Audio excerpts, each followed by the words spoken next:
Alright guys, welcome back to Strong Successful Male. So for today, or in this case tonight, we're going to be doing part 5 of the story, titled, Wife Manipulated Husband into an Open Relationship and He Manipulated Her into the Ultimate Divorce. And guys, we are here picking up on the continuation of the story from earlier today of part 4. As you all recall, this is the adventures of the dude telling the story, his wife Ada, Kathy, and a-hole Roger that was hooking up with Ada. And you all know the story, I don't need to go through all that bullshit, but it ended where he met with the lawyer and all that, and now he's beginning the reconciliation, the reconciliation, which is all BS. And he also answered a bunch of questions. Now we're going to move on to see what else has been going on and what things have been going on with good old Roger. And as I told you, eventually karma comes to bite even the biggest a-holes eventually. So, continuing on, he says here, Thursday morning, Ada asked if I could go to work a little late so she and I could talk without Kathy there. I was having the camera installed later that morning when Kathy was at work and Ada was having her STD panel done and then doing some grocery shopping. I wanted the discussion to be recorded, so I told Ada I was willing to talk about our divorce but couldn't today. I would have to wait till tomorrow morning. Good. Glad you waited. Very good getting those cameras installed. On Friday morning, with the camera equipment installed and recording, Ada and I sat down to talk. She started by saying she had done everything I'd asked her to do. I told her I didn't remember asking her to F Roger and manipulate and deceive me. Okay, how long until she can start bawling her eyes out again? She apologized again, but said that since her return, she's complied with all of my wishes. She asked if I had any questions for her, and she'd be completely honest. I told her I didn't care anymore about what she's done, so no, I didn't have any questions. She said that if I was serious, I'd be willing to talk to her. I told her if today was day 45, she'd be out the door. She said that she understood, but she has 45 days to try to win me back, but I wasn't acting in good faith. So, I gotta say this. If you're trying to put up the illusion that this 45-day reconciliation thing is actually true, because that's what she is desperately thinking is true, she would think that you would want to know all the details. So by you saying, I don't want to hear any more, that could cue her in that this may not be truthful. So, as much as you don't want to hear it, and you plan on kicking her out anyway, it's in your interest, in my opinion, to let her tell you what she wants to tell you to make her think that you're going along this reconciliation thing. Because if you say, I don't want to hear anything about it, that might make her think, is this bullshit or not? I decided to take my lawyer's advice and try to be civil to Ada. Always listen to your lawyer. I told Ada that it was too early to talk. I was too angry and upset. She said she understood, but we had to start at some time. She wanted to explain about Roger. Yeah, please explain about this motherfucker. I'd love to hear it. I told her I knew everything I needed to know about Roger. She got an itch and scratched it she did. And scratched it for 10 months. Only the itch wasn't for another woman like she told me last month, but for a sleazeball. She said that was an apt description of Roger. I thought it was an apt description of Ada too. Those two are actually perfect for each other, let's be honest here. I asked if any nude pictures of her were going to show up on the internet. She said Roger insisted on taking pictures, but there were only a few, and there was no reason for Roger to show them now. What do you mean there's no reason? Of course there is, because he could do it to put them online somewhere, to try and then send the links to this guy to humiliate him, because that's what he likes to do. This Roger character is a complete sociopath and sadist. If he and she were still working, he might pass them around at work to embarrass her because she dumped him. Remember, she claims she dumped him, and he claimed he dumped her, and I didn't believe that she is the one that dumped him, but she's still sticking to that story. But neither of them was at work any longer. I asked her how she could be so stupid to let this piece of crap take pictures, and she replied that it turns out stupid is her middle name. I asked her if there was anyone else besides Roger. She said she made out with a guy from work down the block from the bar when she first started working there. Remember when she, in the first story, when she started working there and said, I got to go out all the time for drinks to get to know the other coworkers and have a camaraderie? And I said flat out, bullshit. Nobody has to go out every fucking day after work for hours on drinking and everything. This is bullshit, bullshit, bullshit. I get, every so often, but every day, bullshit. There you go. She's making out with another employee. We knew there was going to be others. But that was it, and it only happened once. Yeah, how many times have we heard that? And it's not like she has a very good track record for being honest here. They both had too much to drink, shocker, and were embarrassed when they saw each other the next day. He apologized and they agreed it would never happen again, and it didn't. That was all she had to confess. I told her I don't believe, and that was all. She replied that she didn't expect me to believe her, but she was being honest. I asked her who it was, and she said it was her, wait for it guys, her boss. I told Ada how our household would work while the three of us were living together. Ada would be responsible for cooking, cleaning, shopping for food, all the domestic duties. She would walk Charlie the dog. Ada would pay some of the rent and contribute to food costs. She would stay in the guest room. Kathy would continue to work, pay some rent, and contribute towards food, and would share my bed as long as that was what we both wanted. Ada should thank Kathy and me and think of Kathy and me as a couple. Ada was just a house guest. Kathy and I would include her in things as we wished. Otherwise, invisibility and silence were what Ada should strive for as a guest in my home. Ada was visibly upset over this. She asked how she and I could reconcile if I was involved with Kathy. I should tell Kathy to leave so Ada and I could sort our marriage without a third party in the middle. I told Ada that she was the third party, not Kathy. Ada made her choice when she chased after Roger last Friday night. Kathy was there for me when I needed someone. I asked Ada where she was when I needed her. I told her I found Kathy's presence soothing. She made me feel better just being around her.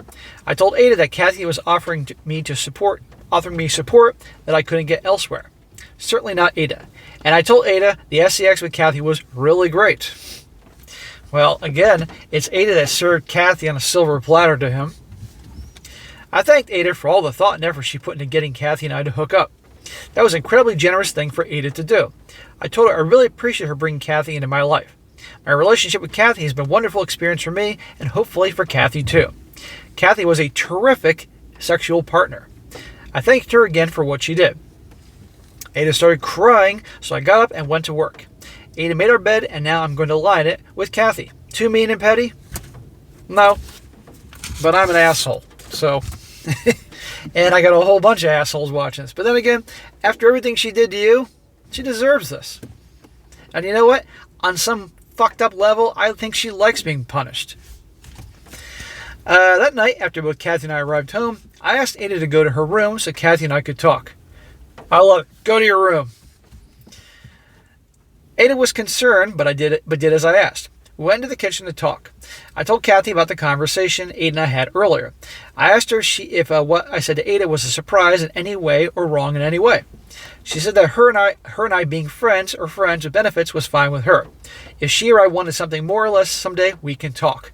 No, you're not allowed to get involved with Kathy. Bad fucking idea. I asked her about other men, and she said that her ex called her at work a couple times asking what she was up to and where she was living. It sounded like he wanted to rekindle their relationship. Kathy said that she still felt something, a pull for her ex. They'd been together a long time, but there was also a push. Being with him was always difficult. There was a constant fighting because he didn't trust her. He was always jealous and angry over her supposedly cheating. Well, I can't exactly blame the guy. Kathy isn't exactly a saint.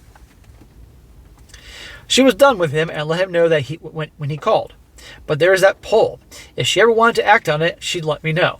As for the other guys, there was no one she was interested in, and she was completely happy in our arrangement. She'd let me know if that changed. Kathy told me she did have one favor to ask. She wanted me to be kinder to Ada. She understood all of what Ada had done to me and my justified anger. But if the three of us were going to live together, she didn't want to deal with a toxic relationship. If she didn't want to deal with a toxic relationship, she wouldn't be living in that chaos. So, bullshit. At least no more toxic than it needed to be. She had enough of that with her ex. Could I be civil or even nice to Ada while we were all under the same roof? I asked what that would look like. She said she wanted Ada to be part of things. Not in our bed, but Ada should feel welcome to eat with us, watch TV with us, and hang out with us. I told her that dinner and TV is okay, but I wanted to make the decisions about her hanging out with us. And I couldn't imagine ever being with her outside the house for anything other than shopping or some emergency. Kathy said okay. Kathy continues to work at the firm that Ada worked at. True to his word, their boss, Andy, fired Roger after getting off the phone with Ada when Ada called to quit. Kathy stayed home from work that day, the Monday after I kicked Roger out, but heard that Roger created a big scene and the boss had to threaten him with the police to get him to leave. No one was sorry to see Roger go. Shocker there. Last week, Kathy came home with some more news about Roger. Here we go, guys. One of her co-workers lives in the same apartment building as Roger. He got the story from Roger's next-door neighbor and from Roger directly when he visited him in the hospital. Hospital? What was Roger doing in the hospital? The co-worker talked to the neighbor before he talked to Roger, so he got the second part of the story first. Kathy told the story in chronological order, and I'm going to do the same. I'm also going to edit out Roger's whining, self-justifications, and bluster. It seems Roger pissed off a husband enough for the husband to come looking for him, and the husband found him. Well, it's only a matter of time before he crossed the wrong guy, and it's as predictable as can be. That's one of the many reasons that, aside from the bro code, and you shouldn't be hooking up with women that are in relationships or married, I also tell guys, and that's horrible. We gotta be above the gals in that department. Also, you could have some guy show up at your house and do what you're about to hear here. And by the way, I have to admit, I have to say this, it is kind of interesting coincidence that this happened now after the story was told a few days ago and all that this happened to Roger. But, okay, things happen. Let's see here. It seems Roger pissed off the husband enough for the husband to come looking for him, and the husband found him. The neighbor told Kathy's coworker that Roger was in the hospital. The coworker figured out which hospital and went to visit him. When the coworker got to his room, Roger was pretty doped up from the pain and waiting to go into surgery. But Roger was lucid enough to tell Kathy's coworker what happened. Here's what Roger told him. Now, let's remember Roger is a piece of shit and a fucking liar and all that, but okay. Roger wanted the husband to know his wife was cheating, so he wrote his initials on her ass with a magic marker when she fell asleep. This is what we heard in the part 2, what Roger does to the women to stick it to their husbands. The husband saw the initials and the wife had no choice but to confess. But the husband couldn't stop his wife from continuing to see Roger, even though the husband knew just the situation Roger lived for. Well, the husband should have kicked her out. Divorced her ass. Roger called the husband to try to humiliate the guy with details about his wife and their affair, which Roger did to this guy, by the way, in part 2. Or part 3. The guy got mad, cursed at Roger, and hung up on him. Roger said he was offended by the husband's rude behavior. He texted the husband pictures of Roger and his wife having sex and very explicit nude photos of his happy, smiling wife in Roger's apartment. Roger also texted the husband that he was going to introduce his pretty wife to his couple of Roger's male friends. Did the husband want to come watch, or should Roger just send the husband pictures of his loving wife enjoying himself and the multiple guys? Maybe a video would be better. The husband could enjoy hearing his wife moaning and screaming with pleasure. The husband probably hadn't heard those sounds in years, if ever. Either way, the husband would see what his wife was willing to do for real men. Like I said, sociopath and sadist. The husband apparently followed his wife to Roger's apartment building, figuring out which apartment was Roger's, and knocked on the door. When Roger opened the door, he punched Roger in the balls and hit him with a baseball bat. That's all that Roger remembers until he woke up in the emergency room. But the husband didn't stop there. He also broke Roger's arm, smashed his knee with the bat. He broke Roger's nose and cheekbone, and probably with his fist. The bat would have done so much more damage to Roger's face. Roger would be in the hospital for a while. The bat evidently did considerable damage to Roger's testicles, forearm, knee. Lots of surgeries are coming. This guy got exactly what he deserved. I mean, this could have gone... Can you imagine if Roger did some mob guy's wife? That'd be way worse. They would take him in the middle of the night and probably, let's just say, use bolt cutters on something down there and probably hold him down and get a pair of pliers with his tongue and cut off the tongue. Yeah, I know I'm a sick son of a bitch, but, you know. But anyhow, good. This is what this motherfucker deserved. There was a cop sitting outside of Roger's hospital room door. The cop had screened Kathy's coworker before he was allowed into Roger's room. Kathy's coworker asked Roger if the cop was there to protect Roger. Roger said the coworker that when they entered his apartment, the cops found him unconscious with lots of E lying around. The cop is there because Roger will be arrested for the ecstasy. So after he heals up, which will take a very long time, now his ass is under arrest. So I guess he's handcuffed to the bed or something. The next part of the story comes from Roger's next door neighbor. He was telling anyone who'd listen about all the excitement that was going on that day. The neighbor told Kathy's co-worker he heard a woman screaming next door and called the cops. The neighbor then went out in the hallway and saw a man dragging a screaming gal out of Roger's apartment by the back of her neck. This, of course, was the husband and his wife. The husband had dragged his wife out all the way to the parking lot when the police arrived. They arrested the husband, put him in the back of the police car, and the wife was giving one of those silver blanket things to cover herself up, and she was put in the back of a different car. The neighbor said the woman was crying loudly and hysterically, trying to hide her face and keep herself covered. A policewoman walked up to her and told her through the car window to shut up. The cop told her that she despised cheaters, and if the woman didn't shut up, she'd take back the blanket and walk her into the police station naked in the cuffs. The wife shut up. The husband just sat in the back of the police car with a big smile on his face. Well, he can feel amazing for doing all that, and we can all laugh about that, and Roger got what he deserved, but now the husband is going to get prison because of this. When Kathy told Ada and me about all this, I looked at Ada and she remained stone-faced and didn't say anything. I wondered if she felt bad for Roger. I wondered if there were pictures of Ada smiling and naked somewhere in Roger's apartment. I would not be surprised. He says, I know a lot of you guys condemn the violence. I agree, it was wrong. But I'd like to still shake the husband's hand. As far as I'm concerned, the guy preferred public service, but the poor guy's looking at a lot of jail time. Here's the deal. I don't condemn it in a way that someone deserves an ass kicking. And this Roger guy got exactly what he deserved, and I'm sure every single guy watching this will agree on that. The problem is now this husband is, even though, in my opinion, that's justice, this husband is now going to have prison time because of this whole thing. And Lord knows how much of his life. So, I don't condemn this. I just don't want anybody to go to fucking prison. It's time to finish this update. I'm writing this at the beginning of July, about 25 days before Ada's 45 days are up. He sent this to me yesterday, by the way. She'll be gone then. Though it's hard to do, I'll be civil to Ada for Kathy's sake. Our days are pretty much the same. Kathy and I come home from work to a meal cooked by Ada. We eat together, watch TV together, walk Charlie, and then Kathy and I go to bed in my room while Ada uses a spare room. Kathy and I go together to movies and dinner or walks in the park without Ada. Ada's mother calls me to check up on Ada and our reconciliation process. I really don't tell her anything except that we're moving along. You're spending a lot of time with Kathy, dude. I'm telling you now, you're going to go fall in love with her, and this is a big mistake. I check the camera feed at least every other day. One interesting thing popped up in my feed while I was at the gym last Saturday morning. Ada and Kathy were talking while cooking together in the kitchen. Ada and Kathy remained very friendly. Yeah, Ada hates her guts. Come on here. Kathy is just a friendly person. Ada has no one else, so they continue to be best buddies. Bullshit. They generally like each other. Bullshit.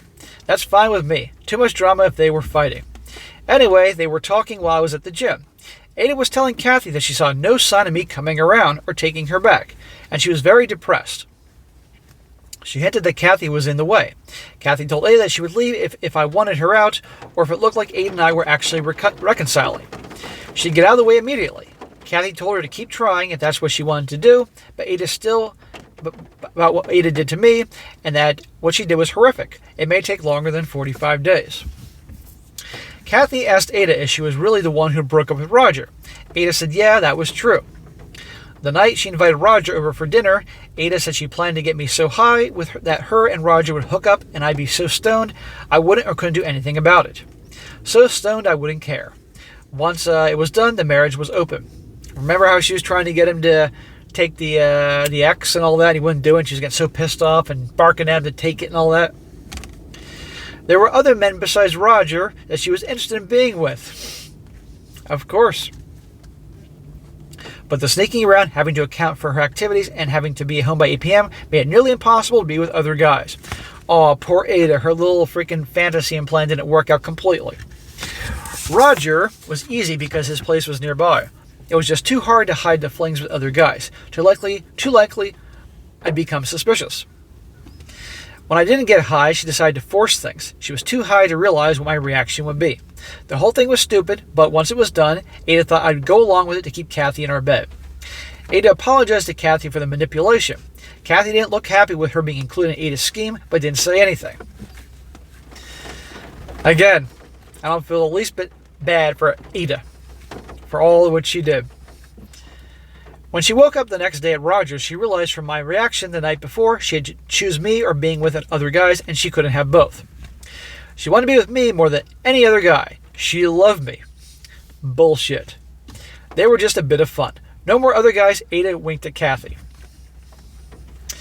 Kathy then asked Ada if I knew about Ada's affair with Andy, Ada's former and Kathy's current boss. Ada looked at Kathy alarmed, stopped what she was doing, and asked how Kathy knew about her and Andy. Kathy said she heard rumors but didn't know who it was or if it was even true. Newsflash, as I'm sure many are well aware, there's no greater rumor central than at work. People love to gossip about their coworkers. Kathy went for drinks with her coworkers after work last night. People from work were still talking about Roger and Ada. A coworker claimed that Ada had an affair with someone else at work, and she knew who it was, Andy. She'd seen them leaving the bar and getting into an Uber together. It looked like they were kissing in the back of the Uber as it drove away. Kathy said that she still wasn't sure if it was true when she heard this. People make up things, but Ada just confirmed it. Ada asked if Kathy had told me the rumors about her and Andy. Kathy said she told me she heard rumors, but she didn't mention any names, and she said she had no proof. Ada said she told me that she and Andy kissed once when they were drunk, and that when this all happened. A coworker had seen them kissing, and on the slim possibility that it would get back to me, she confessed to the kissing. It also showed that she was confessing to something I didn't know about, so it would make her seem like she was being honest with me. She didn't know someone had seen Andy and her in the back of the Uber. Since her thing with Andy lasted only a couple months, didn't she say it only happened one time? Right? Ada didn't think it was something I needed to know about. It was a while ago, and she and Andy mutually agreed to end it. He was happily married, and so was Ada. Some fun, no one got hurt, yesterday's news. That is her mindset about this whole thing? Good fucking God. And of course, he's married. Of course. Ada asked Kathy not to tell me. Kathy said she didn't think I cared anymore, but Ada should be honest with me about that and any other type of affairs. Ada said she didn't need me hating her even more. Trickle truth. There you go. Kathy said she'd abide by Ada's wishes not to say anything unless I asked outright. She won't lie to me, but Kathy told Ada, I haven't asked anything about Ada since Ada's return from her night with Roger. He says, SSM, and those of you who comment on this, you were right. Roger was not Ada's first rodeo. Big surprise. It's like what Dr. Ian Malcolm said in Jurassic Park after all hell started breaking loose when he said, boy, I hate it when I'm right all the time. I hate when I'm right all the time, but I didn't think there was any way that this was her first rodeo. He says, less than 25 days to go, boy, I can't wait to give Ada the boot. So guys, that is the end of part 5. And I'm going to guess we're going to probably hear from him in another 3 weeks or so when day 45 comes and he gives her the boot. So you can all let him know in the comment section if you want to hear more about his adventures here. So, bro, thanks for the update. I really appreciate letting us know what you're doing. You're doing a great job. You know my opinion about the Kathy thing. Be careful. I think she needs to go the second you send Ada out of there. You got to recover. No dating other women. Work on yourself. You know the drill here. And just keep it cool and you go from there. And I really do wish you the best. So, guys, definitely give this guy a shot in the comment section. If you got any more questions or anything for him, let him know. He'll then be able to respond to it in a few weeks after he gives you the boot. And we'll be eagerly waiting when it'll be, part 6 or 7, or we're going to take this all the way up to part 10. It'll be like Fast and the Furious X. It'll be this guy's story X, because we're going all up to part 10 throughout this summer, because this is definitely a popcorn and beer worthy story that it's a gift that keeps on giving. No offense, brother, but let's be honest, it is. So good luck. All right, guys, that's it for today. Be sure to comment down below. Let this guy know what you think. And be sure to like the video, share with your friends, and subscribe. I'll catch you next time.